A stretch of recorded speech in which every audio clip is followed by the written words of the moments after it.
Thank you so much for your introduction. And I'd like to say, first of all, it's a great pleasure to meet scientists and experts, and of course, my colleague today in ICG meeting in Riga to talk about omics and its future.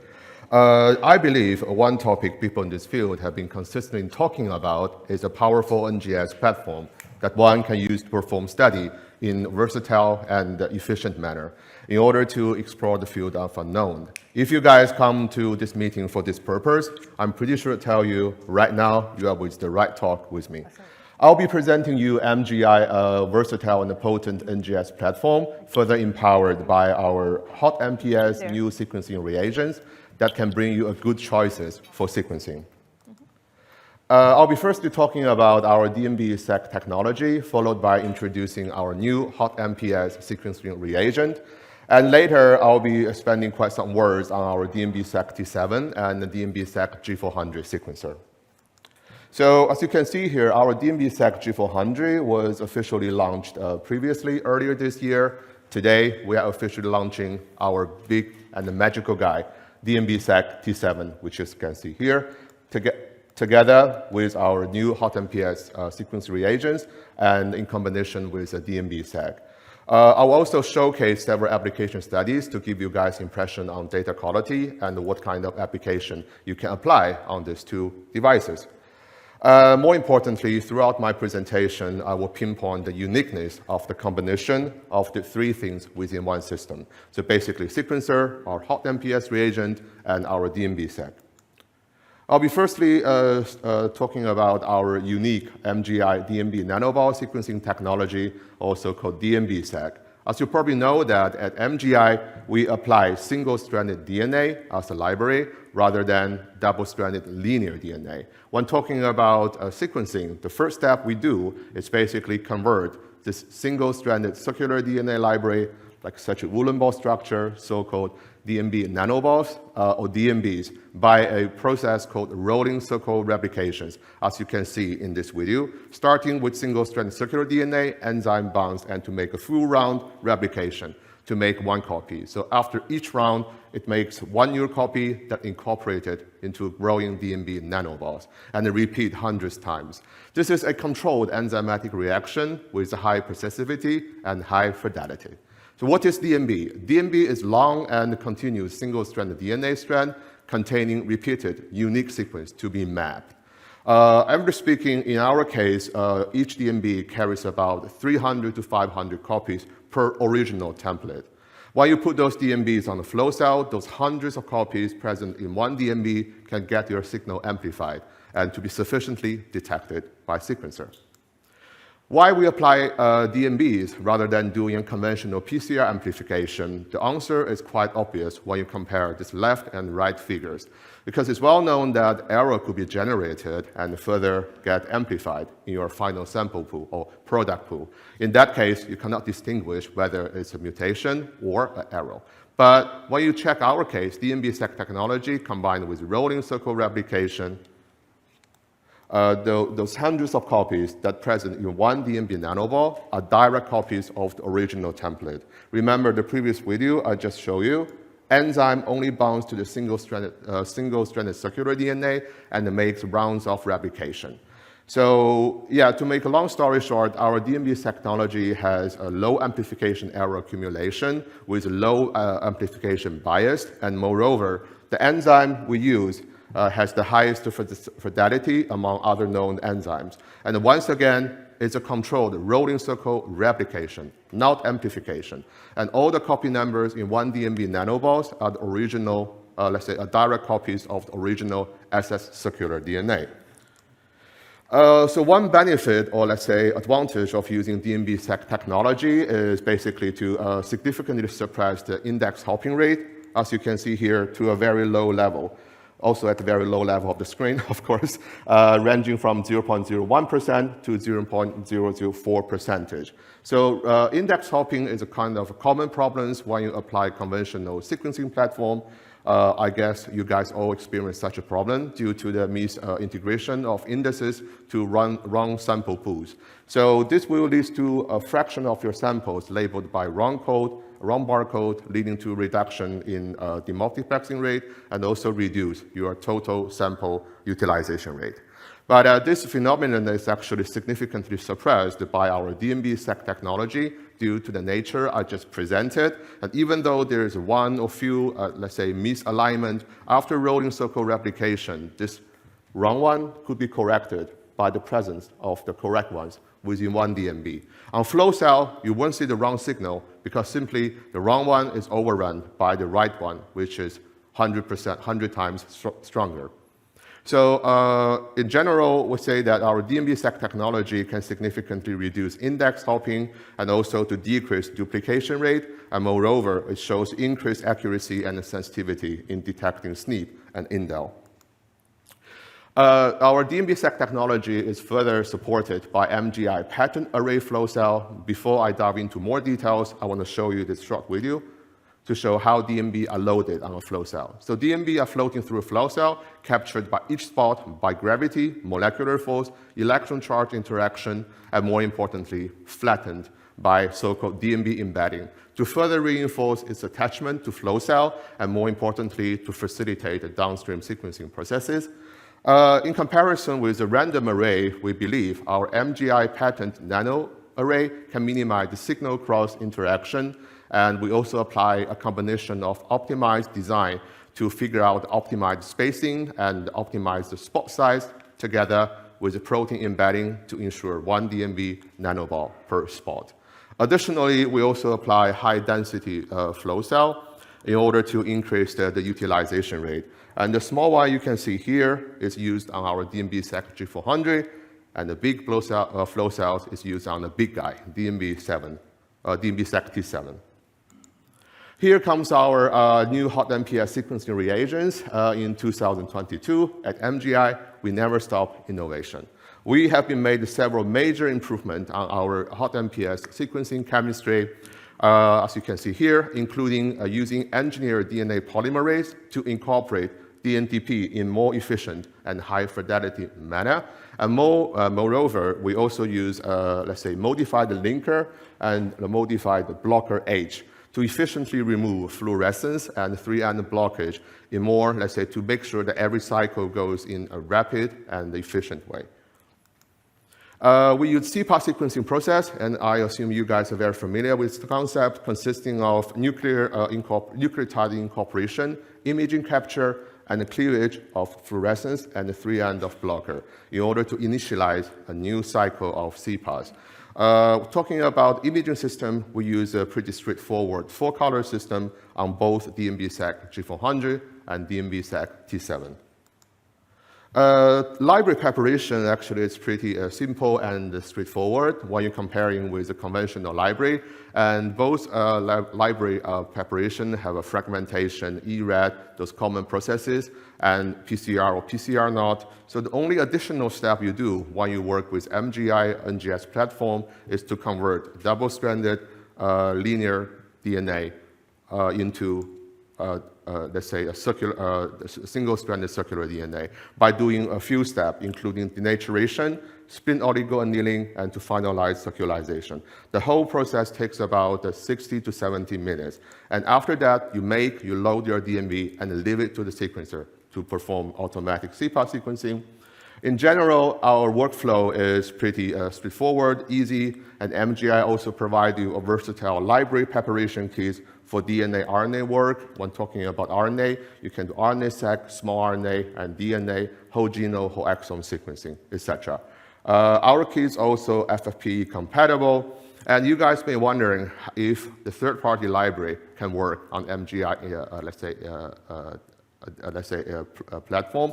The answer is yes. And we have optimized the conversion kit for third-party library preparation. And additionally, we also provide the pools of single and dual barcode by taking base balancing and editing distance into account. We also provide a UMI, unique molecular identifier. So hereafter, I will be talking about our DNBSEQ T7 and our DNBSEQ G400 sequencer. So as you can see here that DNBSEQ T7 is a big guy, and this big guy does a terrific and magic work. I want to borrow a word from Dr. Maika. to turbocharge your sequencing. When talking about the speed, DNBSEQ T7 can accomplish a PE100 sequencing by using our new HotMPS sequencing reagent within 22 hours. So it's way faster than MRI sequencers in the current market.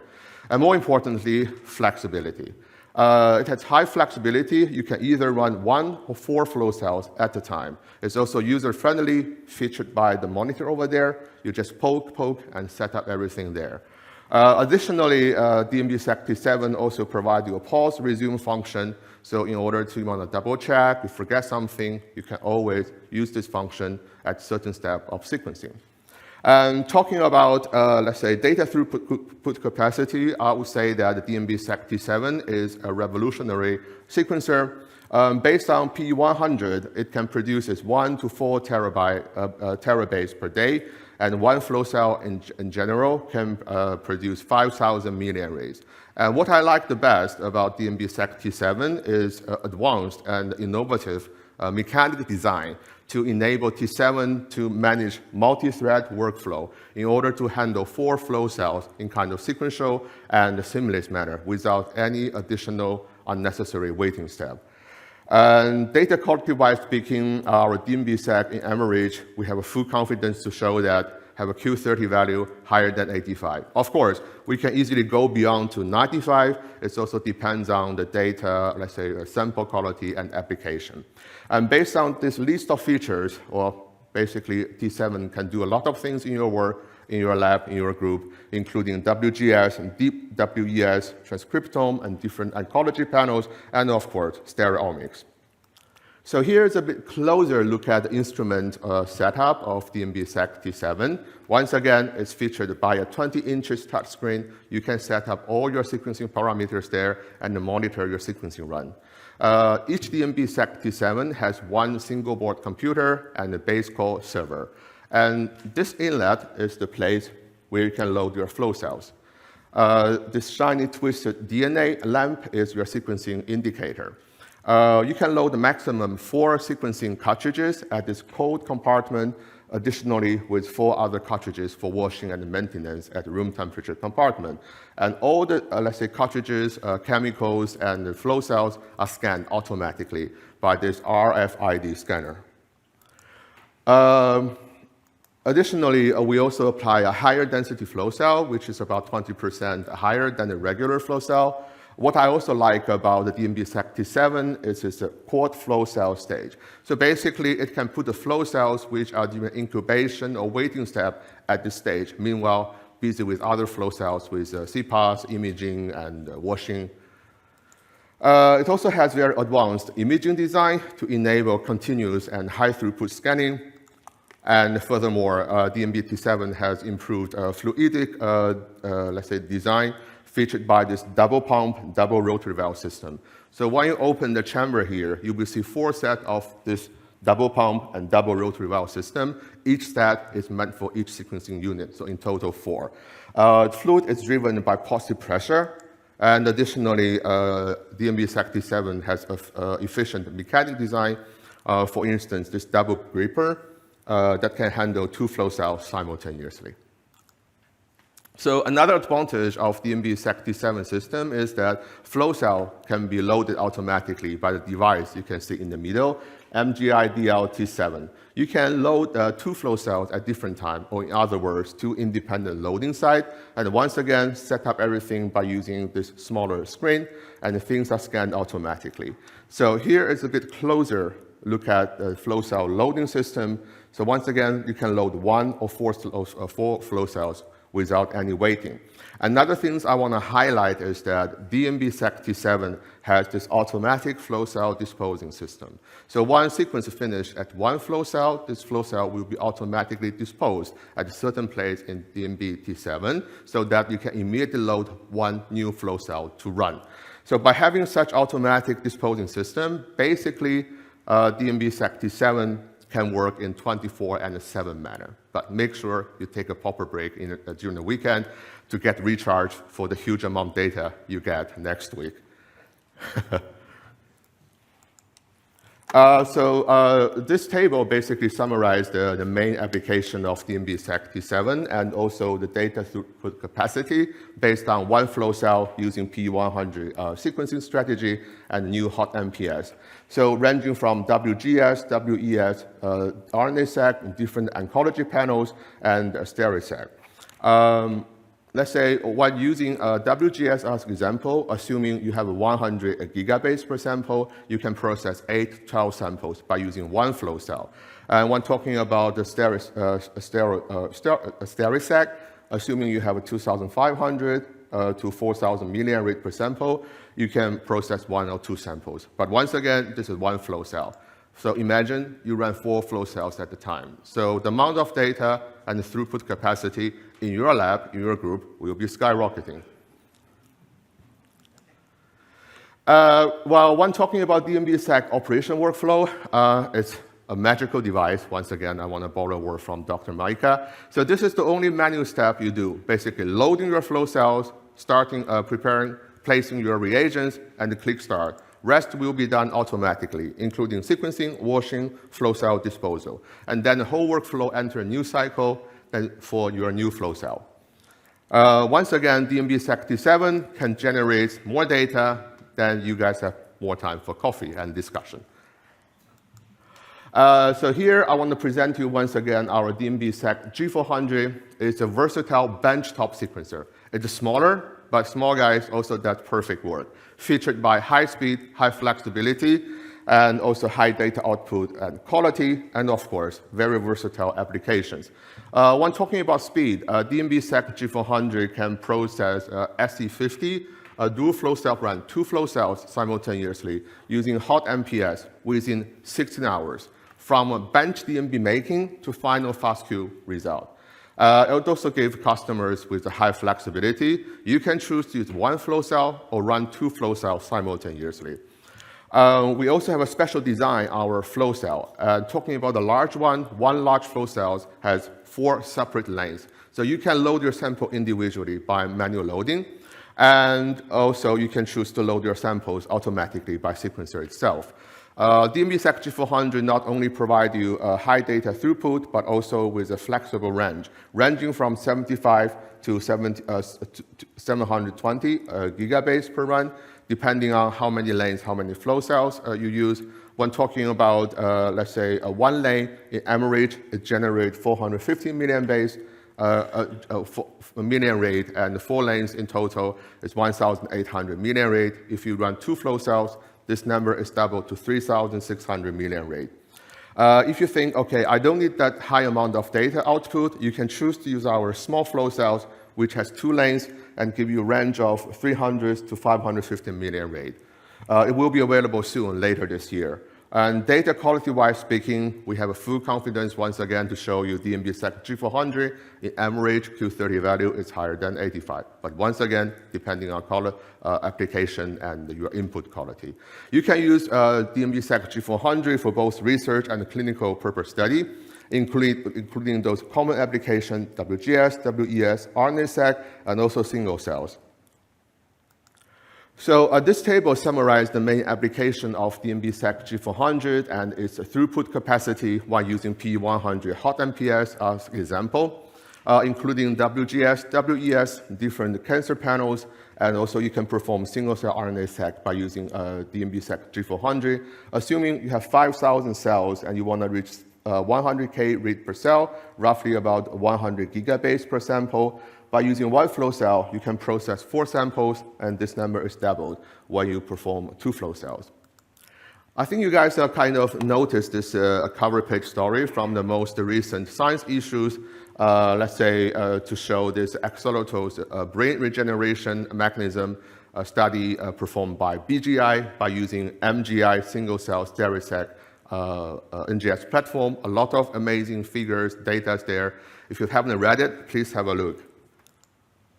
I want to use this slide to basically summarize my talk to show you that MGI not only provides you a high-throughput sequencer, T7 G400, more importantly, like Dr. Matthew mentioned, MGI can also fully automate your sample extraction, library preparation by using our high-throughput liquid handler MGISP 960, and MGISP 100, and the flow cell can be loaded automatically when you work with T7 system. And more importantly, when talking about the bioinformatic analysis, we provide you a versatile of data processor and different work pipelines, and to basically facilitate and make your analysis as liquidative as possible. So here I want to show some applications to give you guys impression on data quality using PE100 sequencing and HotMPS. The first data is from DNBSEQ T7 performance on either WGS PCR or PCR-free using human cell lines, and the data are summarized in this table. So the middle one is PCR, and the one on your right, is PCR-free. So an average sequencing depth in both cases is 30 times, with Q30 equal to 95 in case of PCR, and higher than 93% when you're talking about the PCR-free. And the duplication rate is pretty low. In both cases, it's lower than 8.0, or more specifically speaking, 0.73 and 0.54%. The unique mapping rate is higher than 99 in both cases, indicating high data quality, and the total mapping rate is 100%, so it's almost a perfect run. So this slide shows the coverage and the SNP indel detection result from WGS PCR study. So on your left, you can see it's a coverage showing more than 95% samples. The row coverage rate is about 20%. And when talking about SNP and indel, so the first two columns indicates that the SNP, let's say, sensitivity and accuracy is over than 99%. The last two columns showing that the indel calling is higher than 93%. Similar results were also obtained from WGS PCR-free, and again, so the blue column is coverage, and the green one is the SNP. You can easily see that samples more than 93% row coverage rate is above than 20%. And the first two columns represent the SNP precision and the sensitivity, and also F-measure data. As you can see, that is all above 99%. And when talking about indel, it's higher than 96%, represented by the last three columns here in this figure. This is second set data I want to share with you. Again, it's DNBSEQ T7, but RNA-seq data using universal human reference RNA run by HotMPS PE100. And from the table, you could see that the clean rate Q30 is equal 95.3%, and average mapping genome ratio is pretty high, higher than 93, which is here. And when talking about demultiplexing or barcode split rate, it's higher than 99%. So basically indicating a very efficient demultiplexing. And more importantly, when talking about the correlation coefficient, percent R is let's say 0.87, almost 0.9, so indicating a high correlation between RNA-seq and the qPCR expression profile. And so here I want to briefly talk about, let's say, performance on third-party library. And the logos you see here are the third-party libraries which have been validated and tested by my colleague on DNBSEQ G400 using HotMPS. Currently, my colleagues are finalizing with similar analysis on DNBSEQ T7. So basically, you can use a third-party library with the MGI platform. The conversion kit we use is MGI Easy Universal Library Conversion Kit App A. This is summarize the workflow, basically to achieve a circularization, to build up asset circular DNA library. So here's some data I want to show you from RNA-seq after third-party library conversion. What you can see here, the Q value, the turquoise and the purple one.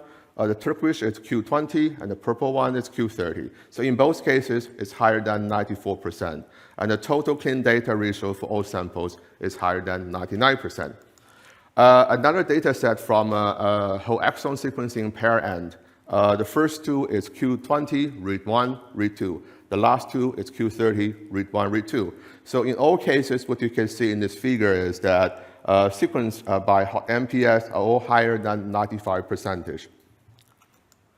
Okay, so here I want to summarize my talk by basically show you guys that the DNBSEQ T7 and DNBSEQ G400 in combination with our HotMPS and DNBSEQ technology can provide you with a high speed, high yield, high quality data with high flexibility. More importantly, we can achieve high automation not only on sequencing step itself, but also upstream, downstream, sample preparation, data analysis.